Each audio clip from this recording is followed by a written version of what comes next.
Okay, welcome to the next video of our Pride box set. This one is going to be a little less invasive, should we put it like that? You know, in the last one, the scalpel went nice and deep, revealed some very deep, ugly truths about our flesh that hopefully you are excited to deal with. But now I want to give you 7 things to keep building humility. Because what I've noticed as well, when I was going on this journey of trying to remove pride from my life, I was binding pride in my life, but it's very important that when I bind something, I also loose something of the kingdom. I'm binding something that's from the enemy, I'm loosing something that's from the king. And so as I'm going to bind pride, I want to loose humility. I want to build it in my life. I want to take actual steps to build humility. And I find it funny, we don't treat these kind of attitudes and attributes in the same way as maybe we do physical things. If I want to grow muscle, which maybe I do need to do, I need to go to the gym. If I want to lose weight, which I don't need to do, I need to go on a diet. If I want to learn the piano, I need to practice it. If I want to get running a 5K, I need to get up and go out and run. It takes these kind of actions to actually build these things within me. And so I thought to myself, when I was going on this journey, that I said to God, I actually want to do something to actively build humility in me. I don't want to just get rid of pride. I want to build humility. Now, trust me, when you pray that to God, that's a dangerous prayer. Man, when you say to God, God, humble me. God, I want to be more patient. Trust me, God will help you on that journey. He loves to do that. And so what I decided to do was I had recently met a youth pastor in another country, and he had told me about a youth event that he was organizing. And I decided I'm actually going to take a mission trip dedicated to the sole aim of building humility within me. And God really set it up nicely that all the triggers for my pride really came out, and I had to decide to choose to build humility. So I'm going to share the story with you, and then as we go on the journey, I'm going to point out the 7 actions that you want to partake in to help build humility within you. And I hope it helps. So this youth pastor says to me he's going to do an event, and I say, great, I want to come and help you. And he says, cool, okay, if you want to. And my aim is to go pray, go encourage, hoover the floor, drive people, whatever they need me to do, I'm going to go there and serve. Now, next week, I book my tickets, I find out where the nearest hotel is, I pay for it myself because I'm trying to build humility, and I decide I'm going to go on this trip. I take time off work, and this is the trip I'm going to build humility. I arrive there, and the youth pastor greets me, and he's like, I cannot believe you actually came. And I thought, wow, humility's already overflowing in me. I'm sure he's about to say, you're such a humble leader, such an amazing leader. But he says to me, why are you here? And I'm like, wow, straight in. I'm not even, wow, this amazing pastor, what a humble man. No. Why are you here? And he says to me, why would you come here to this country to see our youth event when you could go to London and see some of the bigger churches there and go to their youth events? And I was like, cool. It's great to be here too. But I decided, and I said back to him, and here's where I met action number 1. And action number 1 was this: stand by your word. So I turned to the youth pastor and said, I came because I told you I was going to come. And I said, I'm going to serve you, and I'm here to serve you, is what I replied to him. You see, my friends, stand by your word. Having that integrity really builds humility within you. The Bible says, let your yes be a yes and your no be a no, and everything else comes from the evil one. My friends, when you say you're going to do something, do it, especially with regards to how you treat other people. If you say you're going to meet your friend for lunch at 12 o'clock, meet them at 12 o'clock, unless you both agree that being late's fine.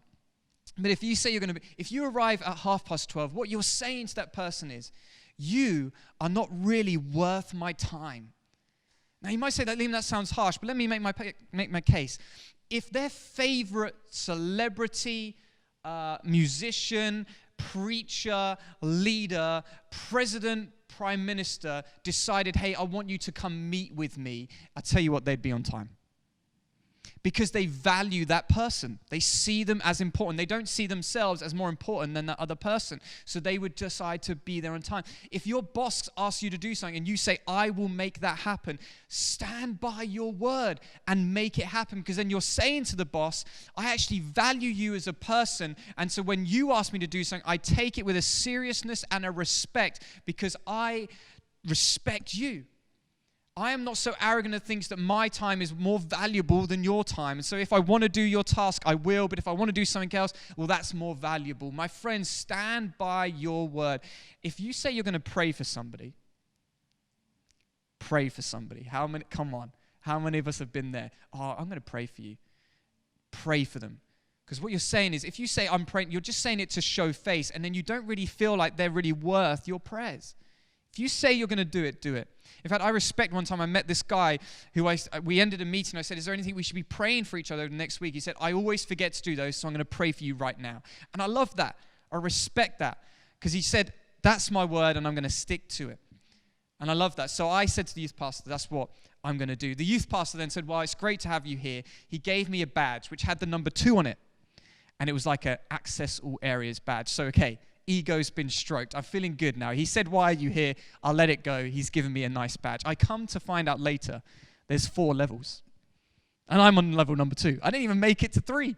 There's these different rooms where you can have team and guests, and then the special guests that are coming, who are the preachers and the worship leaders. I found out I'm in the room with the team. And the pride got hit and tested. But I decided within myself to do my second action to grow humility, which is this. I'm going to hang out with small people. I put it in abbreviations because obviously with the Spirit of God in every single one of us, all of us are called to destiny and purpose, and God hasn't made any mistakes, and everybody's full of potential and destiny, and I believe that for every single one of us. But let's be real, we walk around life and sometimes we do put ourselves in a pecking order. And when I say small people, maybe they're not literally smaller than you, or maybe they're not less significant, but maybe they have less influence. Maybe they're not as famous. Maybe they have less money in their bank account. Maybe they don't have as many businesses as you do. Maybe they're not as successful in a family life as you are. And we can start to categorize people in this way. I want to challenge that in you and help you. And the way you're going to build humility is by hanging out with small people. Let me give you another example of this. The Bible says in Philippians 2 verse 3, consider others more significant than yourself. Let me say that again because I love this Bible verse. Philippians 2:3. Consider others more significant than yourself. Next time you walk into a room, look around the room for a moment and consider that all of them are more significant to the kingdom of God than you are. If you have that mindset, your actions will automatically be humble because you will treat them with that regard. You will make sure you shake their hand. You'll make sure you listen to what they're saying. You'll make sure you engage with them, and you'll be there with them. You'll be present in a moment with them. You won't be having one conversation looking to other people because you don't really care about this conversation. You won't be looking at your watch or checking your phone. You'll be happy to be in this moment. I try to develop this so much in me as a youth pastor. Because as a youth pastor, I'm the older one. I'm the one that everyone looked up to. I'm the leader. I was the pastor. I could walk in the room and say, everybody, you're here for me. Because I'm significant. You're helping me grow. You're helping me build something. You're helping me build a brand and an empire. But I decided to really try and shift that in my thinking. When I arrived on a Friday night, I'll look around and I say, every single one of these young people is more significant than me. And it helped me treat them as such. Because then when they were rebellious, when they were just flat out annoying, when they were frustrating and wouldn't listen to me, I still had grace for them because I believed they were more significant. I tell you, hang out with small people. So I get this pass. And I'm in this conversation with the youth pastor, and he's introduced me to a guy who's going to host me. And we're in this chat, and I said to them, well, who's your special guest coming? Who's your guest coming? They say, well, actually, it's a guy from the UK, I think. Now, I'm going to be really honest with you. When they said that, I started to think to myself, brilliant. I'm from the UK. I could have preached at this conference. Why didn't you just invite me? You know who I am. You know that I've got a good youth ministry. Why not just invite me? But they made it worse. Because I said to them, well, who is it from the UK? I probably know who they are. And they said, oh, I can't remember. It's some guy from a church. Now, it's a big church. Everybody loves the church. And the reason they invited this guy is because he's from that church, not because they know who he is or how good a preacher he is. And I love that. In my head, I was like, what is happening here? They've invited some random guy just because he goes to a certain church instead of using me, who's sitting right here, who they know and who the story they know. And I tell you, the pride arose within me. Can I be honest with you today? But I decided this is my next action. If I want to grow humility, I must rejoice when others get celebrated. Even though it's not under the circumstances I liked, I decided in that moment, I'm going to celebrate this man. So I told them all the good things I had heard about this guy because they didn't really know him and I knew of him. So I said, here's all the good stories. You're going to have a great time. I know he's incredible. I've seen this about him. I've heard these stories.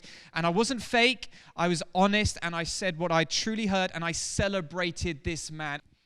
And I'll tell you, this one is a big problem for us as Christians, or just for us generally. I see it all the time. Trust me, in my 13 years of ministry, whenever I've got somebody up on stage to have a moment of honor and say, look, this boy, this girl, this man, this woman, they're doing a great job. We want to celebrate them. We want to clap them. We want to give them gifts. I tell you, every time, I then have a conversation after the meeting or a couple of days after where someone will say something to me along the lines of, why did you honor them? And they'll pick out some real justification. They'll find a flaw in the person and say, well, what about that? And I'll say, man, come on. Why can't we honor people? If I wait for everybody to have no flaws until I honor them, I tell you, man, I would never honor anybody. Why can't somebody, just because they made some mistakes, still be celebrated and encouraged and lifted up? What is it that was within us? I tell you, it's pride that we struggle to rejoice with those who rejoice. When you see somebody who gets promoted, who gets success, who gets more money, who gets influence, who gets something that you wanted, celebrate them. It will build a great humility within you. I want to encourage you to do this. And I decided in this moment, I'm going to try my best to celebrate this other guest preacher, even though I wanted to be that guy. Please, my friends, build some humility and rejoice with those who rejoice and rejoice when others get celebrated and honored. And so we're having this conversation. I say to him, well, I actually know this guy. And I find out we're staying in the same hotel. So I said to him, do you mind if I have breakfast with this guy tomorrow? Could you find out if he's okay with that? They messaged him. He said, that's absolutely fine. And so I wake up the next day and I have an opportunity to go for breakfast with this guest speaker who I know of, never actually met. Now, the tendency in me could be to fall into my pride trap, and I could maybe get defensive, or I could try and story top, or I could try and give a nice opinion and a vain appearance of myself, try and look the best and try and sound all eloquent and spiritual. And that temptation was there for me. But I decided in the morning in prayer, I said, God, I'm here to grow in humility. What can I do in this breakfast to grow in humility? And God said to me, ask questions. So let me give you point number 4. Seek out advice, teaching, and even rebuking. You want to grow in humility? Start learning from others. Take advice from somebody else. Learn something from somebody who maybe you even consider less or smaller than you. And maybe even seek out actually some people to rebuke you. So I went down to this breakfast and I decided I'm going to ask this guy loads of questions. In fact, I probably went too intense with it. And I don't think he was quite prepared for it at breakfast. But I knew I was trying to do it to build humility in me. Even if I thought I should be the preacher and that I should be seen, you know what? I'm actually going to take the chance to learn from this person. Let me tell you something that I have a little motto in my life is that everybody you meet knows something that you don't. Which means that every single person in the world, whether they are a homeless man or a CEO of a big corporation, has something to teach you. Whether that is as small as their mother's maiden name, everybody in the world knows something you don't. Go with an attitude into the world of looking to learn from others instead of looking to teach your view and opinion onto other people. My friends, I promise you, it will make your life a lot more fulfilling and you'll find you have a lot more friends around you. So my friends, go out, seek the advice and teaching of others, and then actively look for men and women around you to actually speak rebuking into your life. Actually seek it. I promise you, it makes it a lot easier, because it's easier to swallow a humble pill when you have a glass of water ready, okay? Go ready and say, I want to learn. I want to be more like Jesus. I give you permission to speak into my life. If you're really up for it, why not ask your spouse? I promise they will help you out. So we're after breakfast, and we now go off to the youth event, which is very exciting. There's like 1,000 young people there. People are very excited. And then the host that was looking after me, he's now busy, so he's not with me. The youth pastor's now busy. The guest is now busy. And if I'm honest, I'm walking around this youth conference feeling like a bit of a lemon, if I'm honest. I'm older than everybody. I don't speak the same language. I don't even really know why I'm there. God keeps reminding me, Liam, you're here to build humility. So I decide I'm just going to participate and get involved. By the way, just be willing to participate in some things is actually a good sign of humility. Some of us so often like to be special and different and not engage. Sometimes it's just good just to be one of the crowd. I promise you that will help you grow in humility. That's a freebie, by the way. That's a freebie. And so I decide I'm going to go and sit upstairs in the balcony, surrounded by a rather young and, if I'm honest, rather annoying group of young people. But hey, I'm going to be amongst the people in the crowd. I'm going to build some humility. And I'll be honest with you, this for me, watching the guy preach, being in the balcony, really tested my pride. Really, really tested. I wanted to be on the front row. I wanted to be important. I wanted to be on demand. I wanted to be the speaker. I wanted to be the person that, had the mic in that sense. And so I'm sitting there and I'm praying, and I'm wrestling with God. And God says something to me, which I'm going to share with you now, which is my next action, which is this. He said, just because you have power doesn't mean you have to use it. Just because you have the preaching ability doesn't mean you have to be the one to preach. Just because you have a gift doesn't mean it has to be seen by millions. Just because you have some wisdom doesn't mean everyone has to listen to you. And this really got hammered home to me, this point, because I'm sitting there and I'm like, okay, well, if I'm here, I'm going to pray for the guy, and he's preaching for salvation and for people to give their life to you. So I thought, right, I'm going to pray along with him. And I'm praying, God, come on, save some souls, save some souls. And then he makes the call, and the girl next to me puts up her hand. And I'm like, praise God. I'm here for a reason. I have destiny. I'm here to lead this young woman to the Lord. How blessed. She has no idea that Liam Parker from UK, youth pastor of a great youth ministry, is going to be the one to lead her to the Lord. I turn to her and I say, can I pray for you? She looks at me and does not speak a word of English and is horrified. All her 14-year-old girlfriends turn around and they're like, who is this man that just kind of crept up behind us and prayed and just trying to pray for us? I feel like a right weirdo now. And I'm like, God, what is happening? Why am I here? And God, again, it's like, just because you could lead her to Christ doesn't mean you should be. I want to be the director of your life. I'm not saying that you need to not lead people to Christ. I know you know what I'm saying. I'm telling you, let God put you on the platforms. Let God give you the microphone. Let God give you the occasion and the experience and the position. Let God give you the title. Let God be in charge of your life. If you want something biblical, tell me, back this up. Jesus, while being arrested, makes a bold claim. He's being arrested. The disciples hate it. They start fighting. They're like, no, he's not going to be arrested. He says, stop fighting. He says, do you not know that if I wanted to, I could call down 12 legions of angels. I mean, we're talking millions of angels. And they would at once come to my rescue. I read that in the Bible and I'm like, hang on. Jesus had the power of millions of angels and never used it. Not once while he was on earth did he summon all the angels to help him. He even died on a cross, struggling to breathe, skin being ripped from his body, and he did not call angels down. Guys, come on, if you had that power, how quickly would you have abused that power? You're trying to reach the remote, you can't reach it, so you're just like, angels! And the angels come. You want to get to a position of promotion, you don't get it, so you say, angels! And they come, and we would have used it. Guys, what I loved that God was saying is, I have all this power. Doesn't mean I have to come and right out and use it in this moment, because I have to submit myself to the will of God. Guys, just because you know that you have the right advice doesn't mean you need to bombard it upon somebody. Just because you know what your daughter or son should be doing doesn't mean they need to hear it from you. And I was in this moment, I had this girl who was like freaking out around me because I'm not the one that God is going to use in this moment. So I humbled myself and said, God, I will let you open up doors for me. I will let you put me on platforms. If you put a mic in my hand, I will preach as though you've given it to me. I'm not going to force it. I'm not going to strive for position or title or status. And what's really funny, if I'm really honest with you, this night, this is a good part to the story. At the end of the night, we're about to go home, and my host says to me, Liam, I can't drive you home tonight. I've got to stay and help out with something. And I'm like, brilliant. Even my host doesn't care about driving me. This is really humbling me. And he says, you're going to go home with this guy. And then the guy, I said, that's fine. I'll go home with that guy. And the guy says, I'm going to take you home, but I have to drop a young person at home first. And I'm like, brilliant.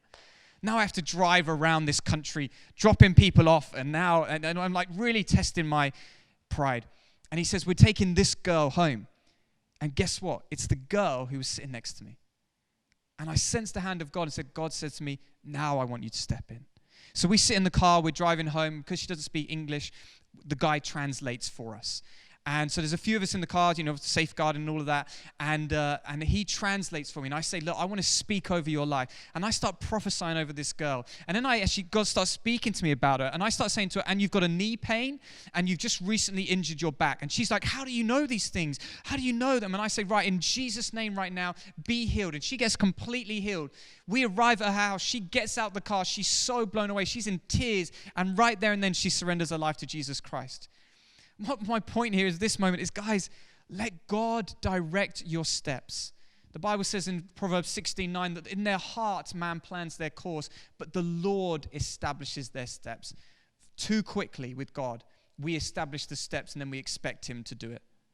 We say, God, I want to get to this place and I want to do it like this, this, and this. I want to be this age when that happens and I want to get to that place and this person needs to know who I am. And God's just like, whoa, let me be in charge of your life.